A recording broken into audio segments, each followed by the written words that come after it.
paper mache girlfriend mga kapuso gihimuan gyud niya pang proyekto kuno sa eskwelahan ug nakadapit gyud sa atensyon sa mga netizens. Makauban nato gikan sa lungsod sa Argao kapuso Chris Glide Monte. Mayong buntag, maupay na aga Glide. Welcome sa GMA Regional TV Live. Pakigreet sa atong mga kapuso nga nagtan-aw labi na mga Argawanon. May adlaw Central o Eastern Visayas, labi na sa nananaw sa hometown sa Argao. Mayong buntag inyo tanan. Thank you for joining us this morning, Glide. Sa iba to hisgutan imong makapabilib nga talento, imong art. Ilailahon sa kanamo karong buntaga, Glide. Let's play Pas-Pas Talk kuno ni. All you have to do is just to choose between the two as fast as you can. Unsay masud sa imong unahuna within 20 seconds. Glide. Ready na ba ka? All right. Dog or cat? Dog. Dog. Painting, sculpting. Paint. Coffee or tea? Coffee. How about coffee or milk tea? Coffee. Coffee, Gabon. Favorite color, Glide? Blue. Favorite person? Uyab na ako. Wow. Favorite hobby? Maggamaw, guard. Ganun sa mga klase sa art. Complete ko na the sentence, Glide. I hate No one. no one. Wow. I love Everyone. very safe. All right. Thank you so much, Glide, for being game this morning. Kunya naghiskot naman yung tag hate o love. Labi nag-love ka ganiha. You said your girlfriend. We know you love your girlfriend so much. Nga imo kuno siyang gihimuan og paper mache. Kano sa aman niyo sa istorya ani, Glide? Ang rason din ato kay since I am a fine art student man kanang ipaggama yung sculpture na ay depiction anything daw. So ako nahuna-hunaan kay what if akong imon na model kay akong uyab. Then moto kanang naporma raman pud ginoon siya. Pero wala gid nako nakuha ang picture sa iyang face kay lisod kay ba niya. Moto nahulaw gi ko niya kay kanang actually gwapa gid siya sa personal pero sa himo nga sculpture kay tayo ra kay ba. So moto so moto. Isa may nagtudlo nimo sa paper mache making, Glide?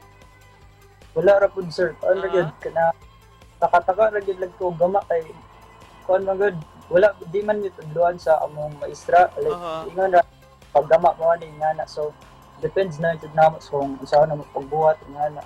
Glide, let's talk about your paper mache nga project. Pinaka-adlaw man sabto nimong gihimo. Ay wala kay ko kakuan kung ilay duration jud ato sir kay pero I think almost a month to kay ang gihatag na duration sa among proof maestra kay kanang kuan kanang 1 month so labi na ay kanang dampoy dahil mga buhatonan ba so mo to feel na ako mga almost a month man ngali ang paggama ato. So asa naman karon ang imong artwork nara sa balay? So nasa among nakaroon ko sa artwork ay nasa among sala. Naka-display gyud sa inyong balay. Oo. Wow. Isip ko sa ka-artist, Glide, say reaction nimo sa uban nga mga tao nga murag yanu-yanuhon lang ug murag magpalibre mo hangyo manggali ug magpabuhat og painting o artwork. Nakani daghan jud kaayo ra ba. Labi na late ni sir kay gahi mo og page, Facebook page na minsan kinsa ray maka-message ba or maka-inquire kay sa mga magpahimo inana.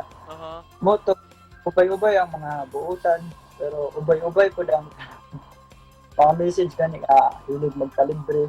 We heard, Glide, nga padayon ka karon nag-commission ko no aron makapalit og laptop para unsa man nga gadget og sa unsang pamaagi kanila pwedeng matabangan ani, Glide. Ako ano kanang sa second year na mo kay karon kay kailangan na gid ko personal laptop kay sige ra mo to pangulam sa kong kuya ba. So so gituguman din nako rong bakasyon through accepting our commissions.